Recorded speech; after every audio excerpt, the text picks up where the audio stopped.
Nobres alunos, estamos de volta para a terceira parte da aula da manhã do sábado. Hoje, dia 16 de janeiro de 2021, pelo CEPEP, a disciplina Gestão Aplicada número 2, professor Eric Brasil, a turma Itapipoca 19, os melhores, turma de eletrotécnica.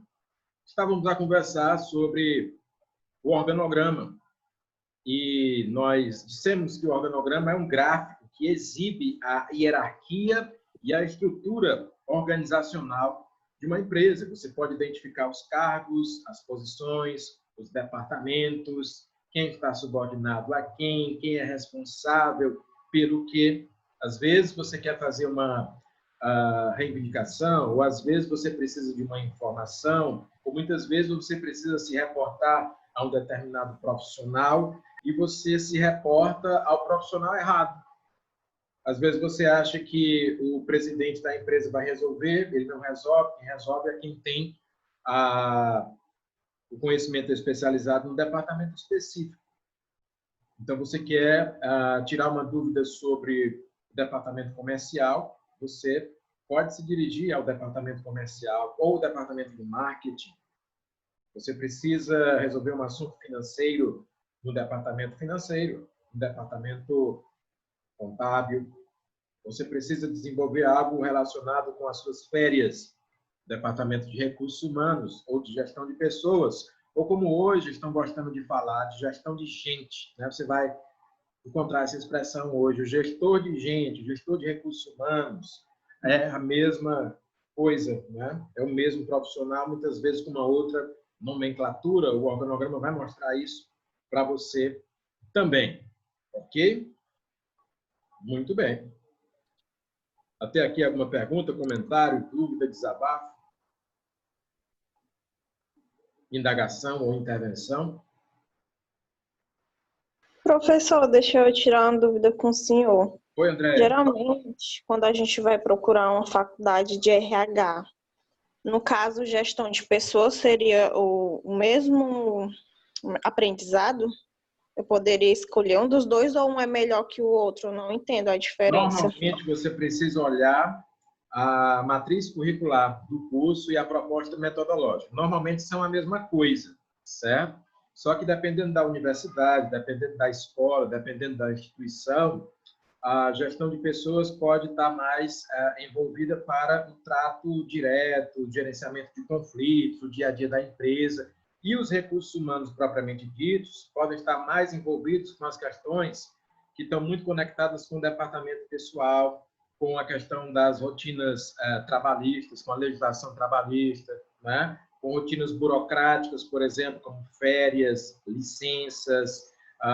Alguns estão muito conectados também com a questão da segurança do trabalho, certo? Então, sempre que você for pesquisar um curso, antes de você fazer, não olhe só o nome do curso, olhe a matriz curricular, a proposta metodológica completa daquele curso, porque as universidades, elas mostram se você pesquisar, né? Ou se você solicitar.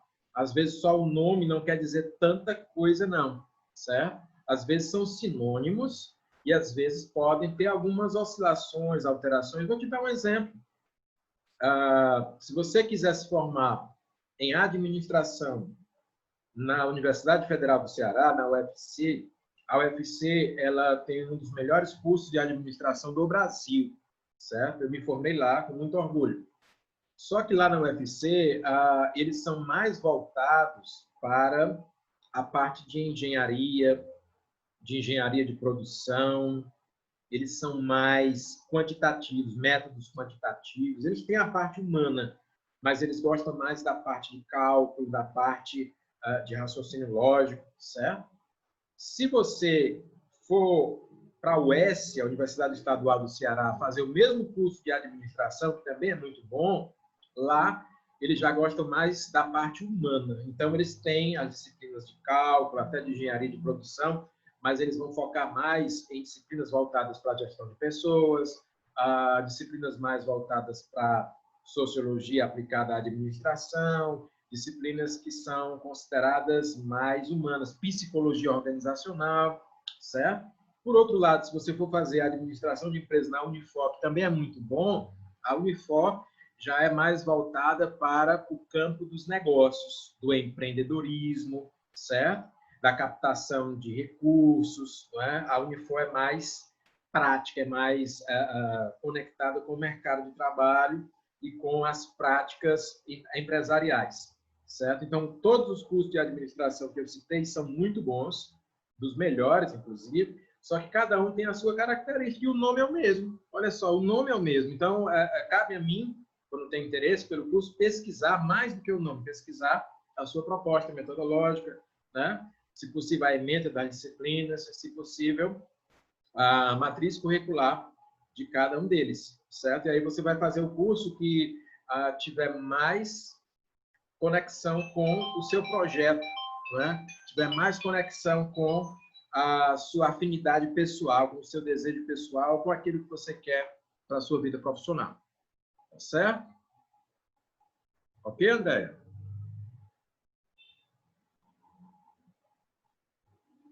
Bom, espero que eu tenha respondido ao questionamento, certo? E vamos avançar. Alguém quer perguntar mais alguma coisa?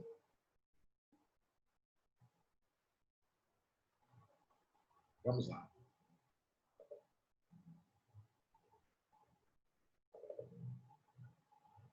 Bom, o organograma, né? Exibido aqui para você, inclusive, com um exemplo. Eu trouxe aqui uma parte dessas lâminas, né, que eu estou projetando aqui para vocês, que é bem didática.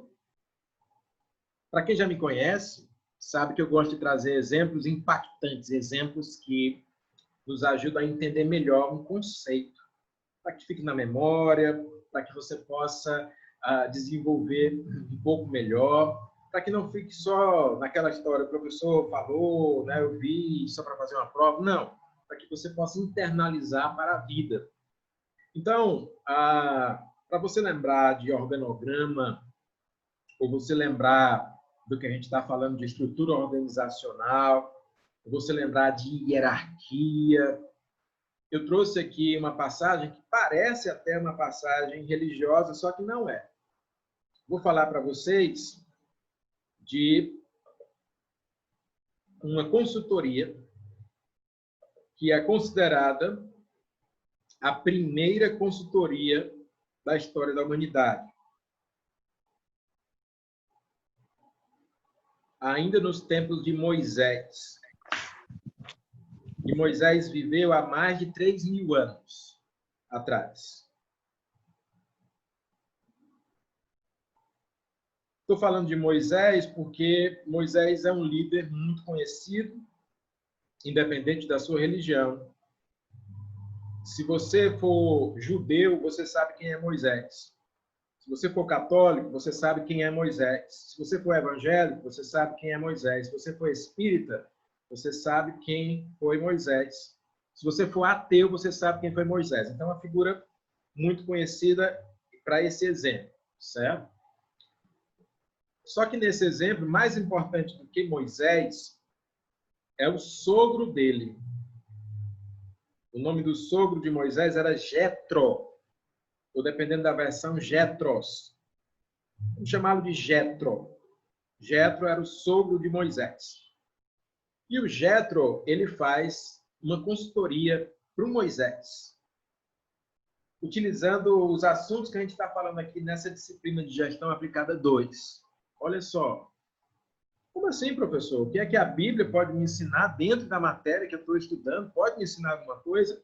Pode. Se você for lá no livro do Êxodo, você vai encontrar uma parte que ensina bem aquilo que a gente está querendo falar e que não tem nada a ver com religião. Independente da sua religião, você pode entender a Bíblia ou como um livro religioso ou como um livro importante, ou como uma fonte de pesquisa, com partes históricas, partes não históricas, né? E essa parte é uma parte que fala sobre gestão e tem um assunto de gestão aplicada 2. Moisés, como vocês sabem, gerenciava muita gente. E onde tem muita gente, tem muitos problemas, não é? A André aqui dizendo que entendeu as explicações e agradecendo. Tá ok, André? Obrigado também. Onde tem muita gente, tende a ter muitos problemas, muitas demandas, não é? Muitas solicitações, muitos conflitos. Onde tem gente, tem que ter administração, tem que ter gestão para que não ocorra ali o caos, certo? Então, acho que quase todo mundo aqui conhece a história de Moisés, sobretudo a liderança de Moisés, principalmente quando ele empreende a libertação do povo hebreu do cativeiro egípcio. Como vocês sabem, o povo hebreu, né, que nós chamamos de israelitas ou israelenses atualmente, ou de judeus, eles já foram escravos várias vezes. E uma dessas vezes foi uma escravidão de 400 anos lá no Egito. Eles foram por 400 anos escravizados, obrigados a servir ao faraó egípcio. E chega um momento que surge um líder, que eu vou resumir a história aqui, porque você já conhece uma boa parte. Ele consegue empreender a libertação desse povo. Mas, meus amigos, falando de gestão, falando de administração, eu sei que libertar o povo hebreu foi difícil, né? Vocês devem ter acompanhado aí na Bíblia, ou alguma novela, ou alguma história. Você acompanhou de alguma forma. Foi difícil, não foi? Só que mais difícil as pessoas não falam. Mais difícil não foi libertar o povo. Mais difícil foi depois da libertação. Então, imagine conduzir milhares de pessoas num deserto, onde eu tenho ali problemas com água, com comida, com a questão sanitária, porque as doenças deveriam ser inúmeras, com a questão também da habitação, né? Essas pessoas precisariam viver em tendas móveis, que não poderiam ali ainda edificar antes de chegar ao seu destino. Então, poderiam sofrer ataques, né, de outros povos. Estavam sujeitos a tempestades de areia, ao sol escaldante, à falta de água, à falta de alimento, a doenças. Então, isso é um desafio extraordinário. Se você for trazer isso para os dias de hoje, tem que ser um grande administrador, um grande gestor para conseguir conduzir esse povo nessas circunstâncias sem que as pessoas não venham a perecer, a morrer. Porque se fosse um líder negligente e irresponsável, tinha morrido todo mundo, ou quase todo mundo. Não é? Imagino que nesse povo também tem idosos, tem pessoas que têm mais dificuldade em se locomover, né? Então, como é que você gerencia tudo isso? E Moisés, ele era um líder muito ativo, ele era muito presente, ele tinha a sua vida dedicada àquele povo, não é? E aí, uma das coisas que Moisés costumava fazer era atender as pessoas. Moisés tinha um hábito de, na sua tenda, organizar grandes filas para que as pessoas que tivessem com algum problema, tivessem alguma reclamação ou quisessem falar com ele, pudessem, de fato, falar com ele. Porque era muita gente, eram milhares de pessoas, então tinha que haver isso, essa organização. E as pessoas iam ao encontro de Moisés. E o sogro de Moisés, chamado Jetro, achou que Moisés estava errado, porque o Jetro estava querendo falar com Moisés. Para poder falar com Moisés, o sogro dele teve que encarar uma fila, onde ele passou o dia inteiro nessa fila e só conseguiu falar com Moisés no final da tarde, quando chegou a vez dele, né? E aí o Jetro disse assim: Moisés, você é muito bem intencionado, você tem muita responsabilidade, te admiro muito, mas eu vou te dizer uma coisa: tu vai morrer, cara. Moisés Aí o Jetro diz para ele de novo, tu vai morrer, tu vai desfalecer, tu não vai aguentar. Esse fardo é pesado demais para ti. Deus te deu uma missão, mas tu não vai conseguir cumprir, não. Aí Moisés ficou assim, mas por que, meu sogro? Por que eu não vou conseguir cumprir? Porque, Moisés, você tem uma grande sobrecarga. Você não está trabalhando certo. Você está fazendo o que é certo, mas da maneira errada. Você está querendo atender esse povo todo. Você está querendo resolver o problema de todo mundo. Não tem ser humano, mesmo ser humano abençoado como você, que aguente isso, não. As pessoas tudo vem trazer para ti, do problema mais básico, mais simples ao mais sério. Tudo é Moisés que tem que resolver. Tudo é Moisés que tem que saber. Como é que tu vai conseguir gerenciar tanta informação, tantos problemas e mais dar a solução para tudo isso? As pessoas vão ficar com raiva de ti. Porque vai chegar uma hora que de tão cansado tu não vai mais conseguir. Então, a sua missão, Moisés, está ameaçada. Moisés raciocinou e disse, então, meu sogro, o que é que você aconselha? E o Jetro disse assim para Moisés, Moisés, separa as pessoas, os homens, em chefes. Como assim? Chefes. Chefes de 1000, chefes de 100, chefes de 50, chefes de 10. Divide o povo, organiza o povo e dá a essas chefias uma certa autonomia para que eles possam decidir resolver os pequenos conflitos, os pequenos problemas do dia a dia, as pequenas demandas. Porque, Moisés, somente as grandes demandas, os grandes problemas, aqueles que têm a ver com o povo como um todo, eles vão trazer para ti. E aí, você pode resolver. Mas os pequenos conflitos do dia a dia, os próprios chefes, representantes, que você delegou essa autoridade, poderão resolver, poderão solucionar.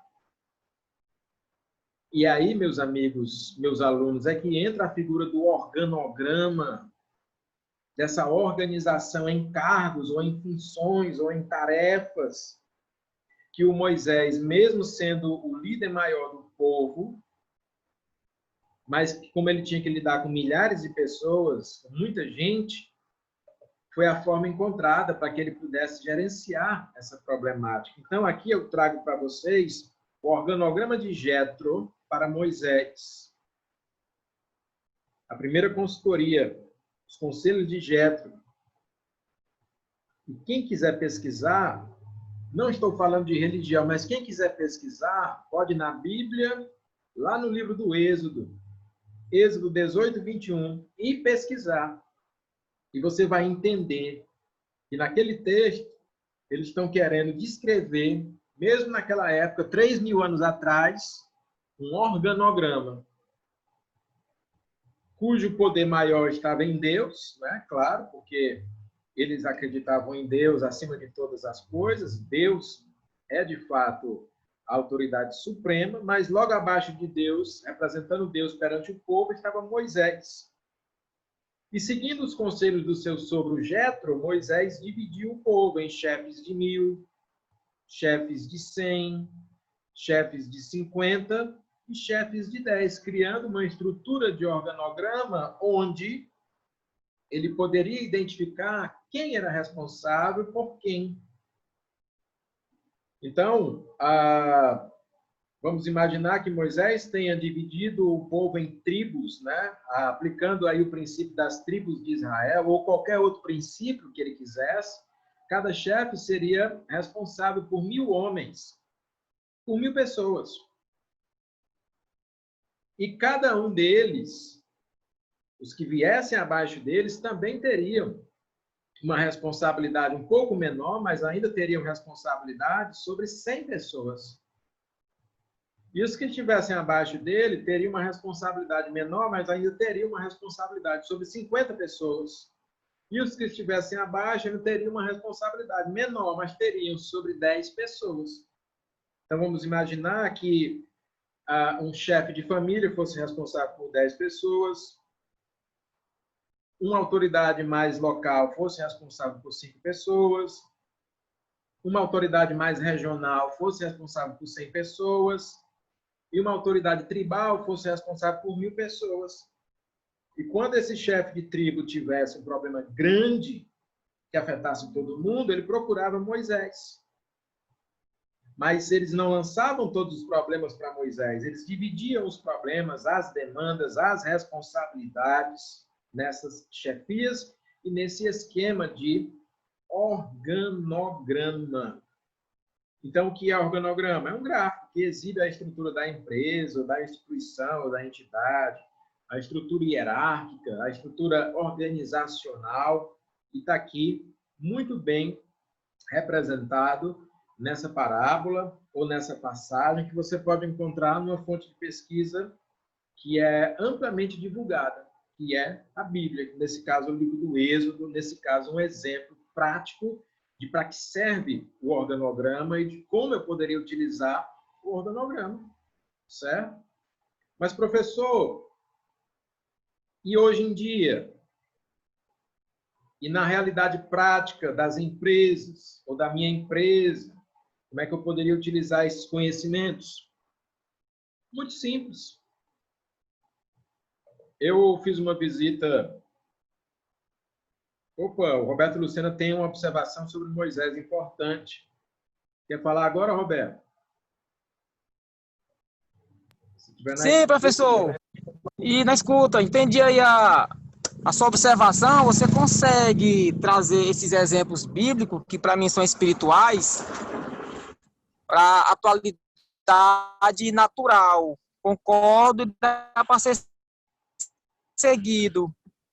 Mas o que Moisés fez depois, que é importante, é escolher. A transmissão do Roberto não está muito boa, mas eu fico grato aí, né, pelas considerações dele. O Roberto, se quiser, pode escrever no chat também, no bate-papo, certo? Também pode fazer de forma escrita até que a sua conexão se restabeleça. O Roberto está no local distante e também está em movimento, talvez por isso, né, a conexão dele não esteja boa. Travou a internet. Posso falar? Pode falar. Pronto, é porque a Bíblia, ela é um livro espiritual, mas tem exemplos naturais. Você pode copiar, no caso dessa sua gestão aí, você pode aplicar dessa forma. Dá certo, eu concordo. Mas na escolha que Moisés teve para a liderança, foram pessoas com capacidades especiais, pessoas de liderança, que realmente têm a capacidade que a vontade do Espírito Santo na vida delas, pessoas com sabedoria e com entendimento, né? Hoje em dia, na liderança, não pode ser qualquer pessoa de qualquer forma. Tem que ser pessoas com capacidades especiais. Ótima contribuição do Roberto Lucena. E pela contribuição, ele vai ganhar um ponto cheio, não mais 0,1, mas sim um ponto completo. Hoje eu estou benevolente com os pontos, né? Sim, né? O exemplo bíblico aí, no caso, se aplica de maneira adaptada também na questão da gestão aplicada, na questão empresarial, na questão organizacional, no assunto organograma, certo? Vou citar um exemplo do dia a dia. Eu fiz uma visita, eu conheci uma empresa, talvez muitos conheçam, lá no município de Horizonte, chamada Vulcabras Azaleia. A Vulcabras Azaleia é uma das maiores empresas do campo de calçados, não é? E é uma empresa que tem um porte similar à Grendene. É uma empresa, inclusive, com, vamos dizer assim, oferece um grande número de empregos e postos de trabalho lá na região de Horizonte, aqui no Ceará. Então, assim, para quem ficou insatisfeito porque a Troller provavelmente vai fechar, né? Vai ter operações aí por pelo menos mais um ano, mas provavelmente vai fechar se nenhum acordo for feito por conta da saída da Ford. Mas aí você pode falar ainda da Vulcabras Azaleia, que é uma empresa de grande porte daquela região. E lá na Vulcabras Azaleia, hoje não, mas quando eu fiz essa visita, havia um número extraordinariamente grande de funcionários. 14 mil empregados, 14 mil colaboradores, 14 mil funcionários. E aí, como eu sou administrador, né, eu fiquei raciocinando como é que o diretor-presidente daquela empresa consegue se comunicar e dar ordens e gerenciar 14 mil pessoas. É muita gente. Ora, muito simples. O diretor da Vulcabras, ele faz como Moisés fez, seguindo os conselhos do Jetro.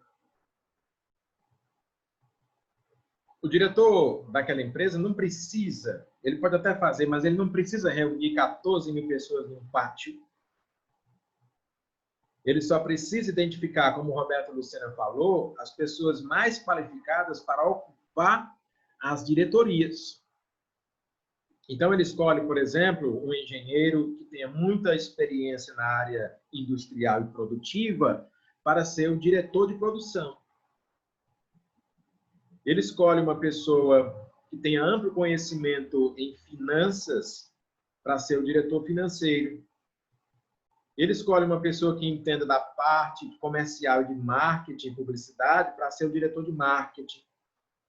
Ele escolhe alguém formado em recursos humanos ou gestão de pessoas, ou até em psicologia organizacional, para ser o diretor de RH, de recursos humanos. Entende? E cada um desses diretores vai escolher o seu gerente. O gerente, por exemplo, no setor de produção, o diretor industrial ele pode até ter vários gerentes, porque ele pode ter a fábrica 1, fábrica 2, fábrica 3. Então, digamos que ele tenha 3 fábricas. Ele escolhe 3 gerentes de produção. Cada gerente desse escolhe seus supervisores. E cada supervisor pode escolher os seus operários. Lá no setor de marketing, o diretor de marketing ele escolhe o gerente comercial e o gerente de marketing propriamente dito, que vai fazer a publicidade da empresa. No setor financeiro, por exemplo, o diretor financeiro escolhe o profissional que vai ser o gerente de contas a pagar, e aí ele escolhe o gerente que vai ser o gerente de contas a receber. Lá no setor de recursos humanos, o diretor de recursos humanos escolhe quem vai ser o responsável pelo recrutamento e seleção e quem vai ser responsável pelos treinamentos. Então, isso é utilizar o organograma, isso é utilizar os conhecimentos de gestão aplicada para gerenciar uma empresa, nesse caso, com muita gente, com milhares de pessoas, certo? E não perder o fio da meada e não ficar preso, vamos dizer, aos problemas de se gerenciar multidões. Isso é administração, isso é gestão aplicada, e aqui no caso de gestão aplicada 2, é muito útil, né?